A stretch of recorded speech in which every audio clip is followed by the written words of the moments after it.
selamat berjumpa kembali dengan Pak Guru. Hari ini kita akan lanjutkan pembelajaran IPS kelas 7 bab 1, masih kan? Sebelumnya anak-anak bicara tentang apa? Coba masih ingat? Coba ingat baik-baik. Yaitu tentang ruang.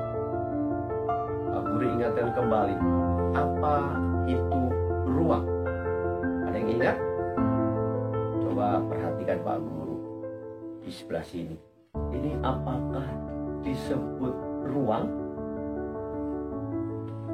Siapa yang tahu? Yang berikutnya, yang sebelah sini, apakah juga disebut ruang? Yang di depan Pak Guru sebelah sini, apakah juga disebut ruang? Boleh buka buku di rumah, ingat kembali, apa itu pengertian ruang? Ruang adalah tempat di permukaan bumi, sebagian maupun secara keseluruhan, tempat tinggal makhluk hidup. Baik, tepuk tangan bagi anak-anak yang sudah ingat kembali materi yang lalu. Untuk pelajaran hari ini, kelanjutan dari kemarin, kita bicara tentang interaksi antar ruang. Berarti ruang yang satu dengan ruang yang lain, dia terjalin interaksi, hubungan komunikasi timbal balik, ya, yang mempengaruhi perilaku manusia. Itulah terjadi interaksi.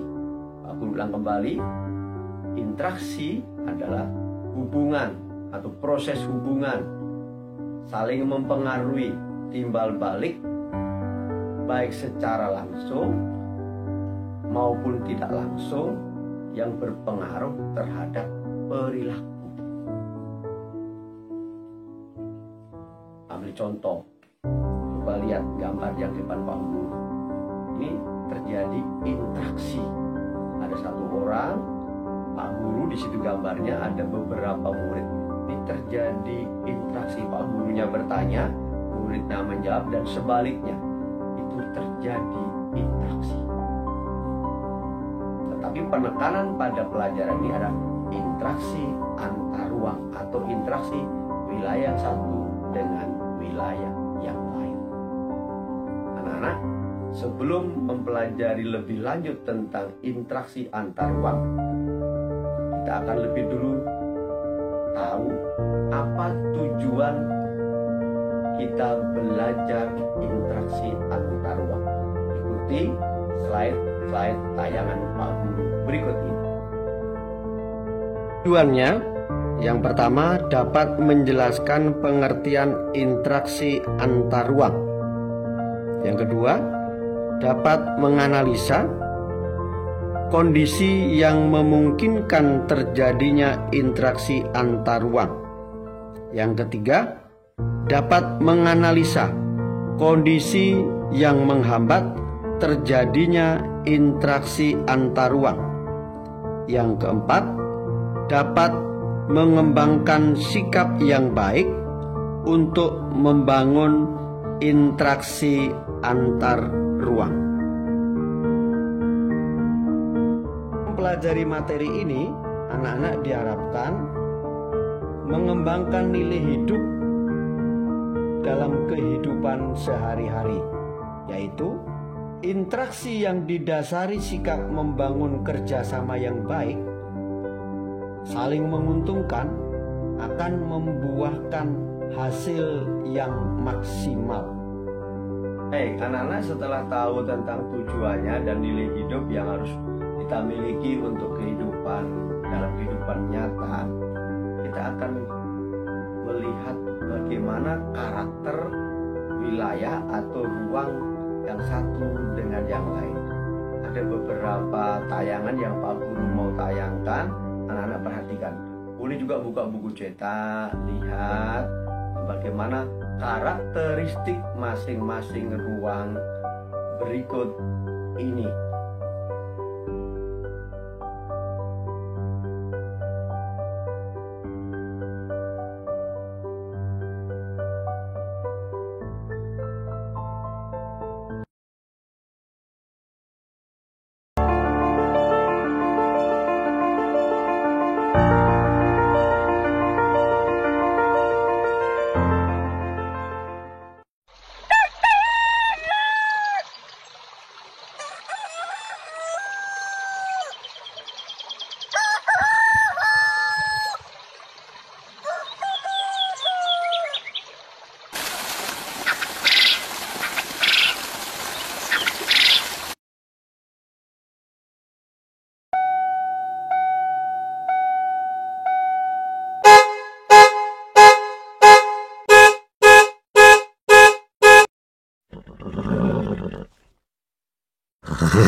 Download FX2 Rundown Music Ladder.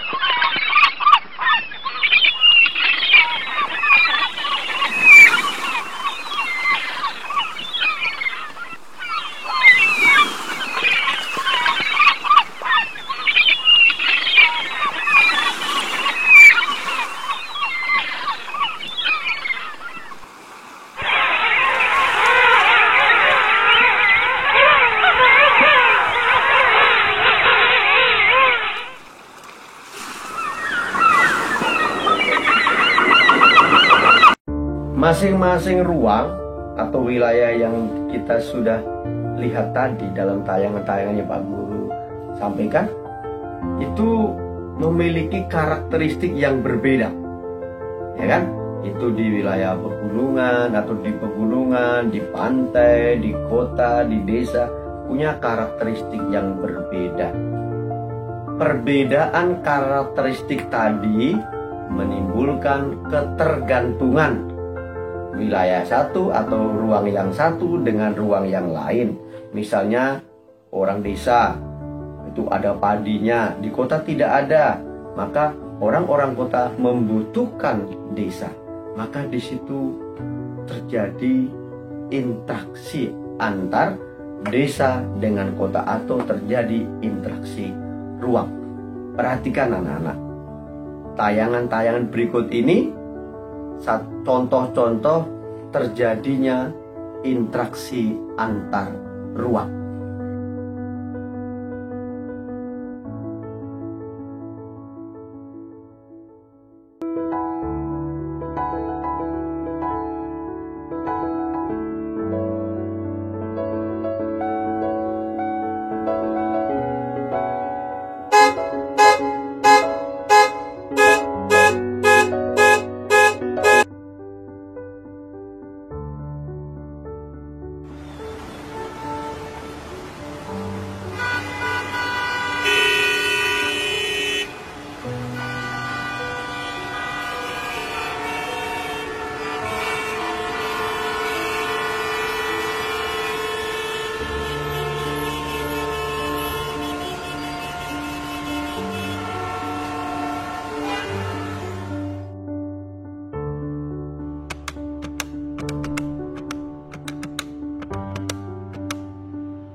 Ada faktor-faktor yang menghambat terjadinya interaksi antar ruang. Coba perhatikan tayangan-tayangan berikutnya.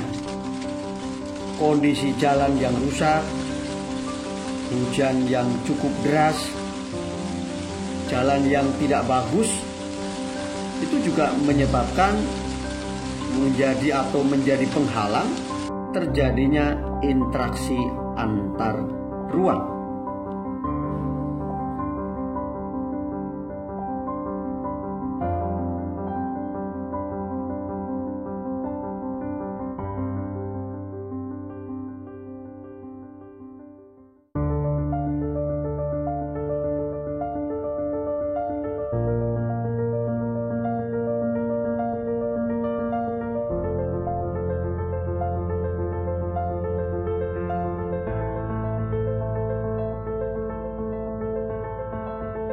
Kita sudah selesai mempelajari materi kita.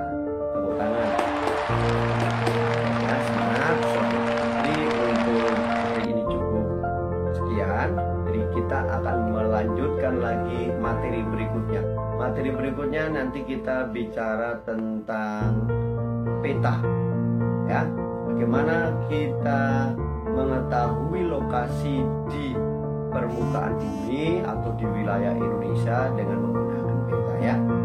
Cukup Cukup sekian, Pak Guru harapkan anak-anak terus belajar, semangat, dan jangan lupa jaga kesehatan.